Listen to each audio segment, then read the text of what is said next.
बिस्मिल्लाहिर्रहमानिर्रहीम। जी बेटा, अब हम रिव्यू एक्सरसाइज 12 स्टार्ट करने लगे। तो इसमें सबसे पहला जो क्वेश्चन नंबर 1 है वो ट्रू फॉल्स का है। बहुत सिंपल क्वेश्चन है हमारे पास ये। Bisection means to divide into two equal parts. तो हमने बताना ये ट्रू है फॉल्स है। तो नोट करें, उसने बात क्लियर कर दी है कि जो bisection means to divide into two equal parts, ये हमारे पास ट्रू है, क्योंकि जो वर्ड बाई है इसका मीन है टू। अगर यहाँ पर ट्राई होता तो उसका मतलब 3। ठीक है, तो बिल्कुल ये करेक्ट है, इसको हम ट्रू करेंगे। जी दूसरा point, right bisection of line segment means to draw perpendicular which passes through the mid point of line segment. तो ये हमारे पास थ्योरम की स्टेटमेंट है कि हमारे पास जब राइट बाय सेक्शन होती है ऑफ लाइन सेगमेंट किसी भी की, तो वो ड्रा का हम क्या करते हैं, परपेंडिकुलर करते हैं। वो कहाँ से पास होता है, मिड पॉइंट से पास होता है।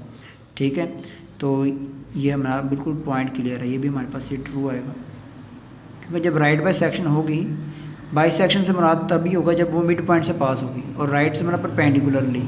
ठीक है, तो उसने दोनों बातें क्लियर कर दी हैं, तो हम यहाँ पे कह सकते हैं ये ट्रू है।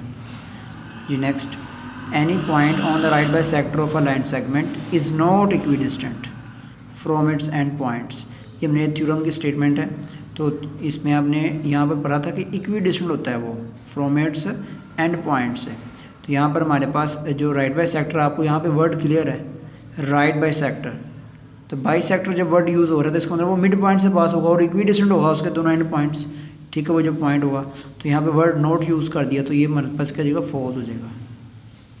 ठीक है जी next, any point equidistant from the end points of a line segment is on the right bisector of it. तो यहाँ पे ये क्लियर कर दिया कि कोई भी पॉइंट आप ले लें, ठीक है, वो क्या होगा, इक्विडिस्टेंट होगा। कहाँ से, from the end points of a line segment is on the right bisector of it. तो राइट बाय सेक्टर की बात जब उसने कर दी, तो ये बात क्लियर है कि वो इक्विडिस्टेंट ही होगा। ठीक है, तो ये हमारे पास क्या जाएगा, ट्रू हो जाएगा जी next, the right bisectors of the sides of a triangle are not concurrent.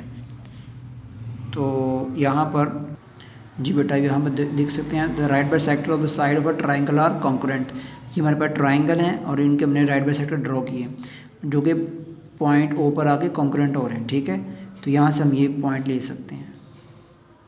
और यहाँ पर आप देख सकते हैं हमारे पास मौजूद है कि नॉट कॉन्करेंट है, तो ये क्या होगा, फॉल्स हो जाएगा जी। The bisectors of the angles of a triangle are concurrent. तो एंगल के जो बाइसेक्टर्स हैं ये कॉन्करेंट है, वर्ड उसने बता दिया है, तो ये ट्रू है। ठीक है, ये हमने लास्ट हमारा थ्योरम है 12.6, उसमें हमने यही सीखा था कि जो एंगल के बाइसेक्टर्स है वो क्या होते हैं, कॉन्करेंट होते हैं, मतलब कि वो एक पॉइंट पे मीट करते हैं। Any point on the bisector of an angle is not equidistant from it's arms. तो वर्ड उसने फिर बात कर दी है कि वो जो बाइसेक्टर जब वर्ड यूज़ कर रहा है, तो वो क्या होगा, अपने जो उसकी टू आर्म्स है वो दोनों क्या होगा, इक्विडिस्टेंट होगा, क्योंकि एंगल की बाइसेक्शन हो रही है तो इक्वली डिवाइड हो रहा है टू पार्ट्स में, तो इक्विडिस्टेंट होना चाहिए। तो वर्ड यूज़ हो गया यहाँ पर नोट का, तो इसका मतलब ये क्या हो जाएगा, फॉल्स। अगर यहाँ पर वो नोट ना कहता, जस्ट कह देता इज़ इक्विडिस्टेंट, तो यहाँ पर हम क्या लिखते हैं, ट्रू जी। नेक्स्ट देखें, any point in side an angle equidistant from it's arms is on the bisector of it. तो बात क्लियर हो गई है, हमारे पास ये प्रूफ है ये कि हमारे पास कोई भी पॉइंट आप इन साइड लेते हैं किसी भी एंगल का, तो और वो इक्विडिस्टेंट हो उसके आर्म से, जैसे हमने भी यहाँ पे ये वाली स्टेटमेंट पढ़ी, इसमें नोट का वर्ड यूज़ हुआ था, तो उसी स्टेटमेंट को उसने कन्वर्ट्स शो कर दिया, is on the bisector of it. ठीक है, तो ये हमारे पास बिल्कुल स्टेटमेंट ट्रू है, क्योंकि जब बाइसेक्टर के ऊपर वो आ रहा है तो इसका मतलब वो इक्विडिस्टेंट ही है।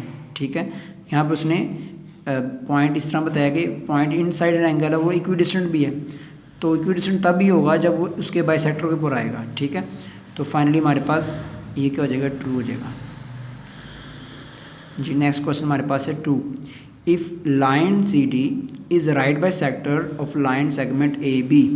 आप नोट करें, उसने कहा ये राइट बाय सेक्टर है जो लाइन सी डी है, डायग्राम में आप देख सकते हैं, ये लाइन सी डी, ये राइट बाय सेक्टर है, और राइट मिड पॉइंट, इसका मतलब ये ओ हमारा क्या होगा, मिड पॉइंट होगा। ठीक है, तो जितने हमारे पास ओ ए हमारे पास लेंथ है उतनी ही ओ बी होगी। तो यहाँ पर पहला पॉइंट हमारे पास रिक्वायरमेंट क्या है, उसने बताया जी ये किसके इक्वल होगा हमारे पास, major line segment O A. तो आप यहाँ पर बता सकते हैं ये हमारे पास इक्वल किसके, major line segment O B के, क्योंकि हमारे पास यहाँ पर क्लियर बता दिया अगर सी डी बाइसेक्टर है, राइट बाइसेक्टर, ठीक है। और इसी तरह पॉइंट यहाँ पर देख सकते हैं major line segment A Q is equal to, ये किसके इक्वल होगा, आप यहाँ पर देख सकते हैं ए क्यू।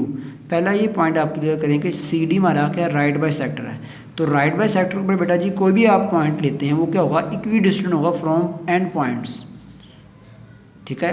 ये सी डी हमारा राइट बाइसेक्टर किसका है, ए बी का, लाइन सेगमेंट ए बी का। अब इस राइट बाइसेक्टर क्योंकि ये मिड पॉइंट से पास हो रहा है, तो ये जब ये मिड पॉइंट से पास होता है इसके ऊपर कोई भी पॉइंट का होगा वो दोनों पॉइंट्स ए और बी से इक्वी डिस्टेंट होगा। तो यहाँ पर बात ये चल रही है कि ए क्यू इक्वल किसके होगा, तो बताइएगा यहाँ पर ये किसके इक्वल होगा, बी क्यू के, ठीक है। तो हमारे पास ये इसका आंसर आ जाएगा, major line segment B Q, यहाँ पर आपने ये आंसर दे दिया, ठीक है। क्वेश्चन नंबर 3 हमारे पास है डिफाइन द फॉलोइंग। तो हमारे पास bisector of a line segment और बाइसेक्टर ऑफ एन एंगल। एक तो जो इस यूनिट का स्टार्ट पेज है, ठीक है, वहाँ पर भी इसकी डेफिनेशन मौजूद है, और जो क्लियर हमें डेफिनेशन मिल सकती है वो पेज नंबर 290 पर है। जी बेटा यहाँ पर आप देख सकते हैं पेज नंबर 290, और right bisector of a line segment और एंगल बाइसेक्टर, ठीक है। ये प्रॉपर डेफिनेशन आपके पास मौजूद है, और इसकी डायग्राम्स भी आप थ्योरम के थ्रू बना सकते हैं, या इसी यूनिट के जो फर्स्ट पे डेफिनेशन लिखी वहाँ से भी आप वो डायग्राम यहाँ पे प्लेस कर सकते हैं। जस्ट आपको उसके वर्टिसेस नेम देने पड़ेंगे।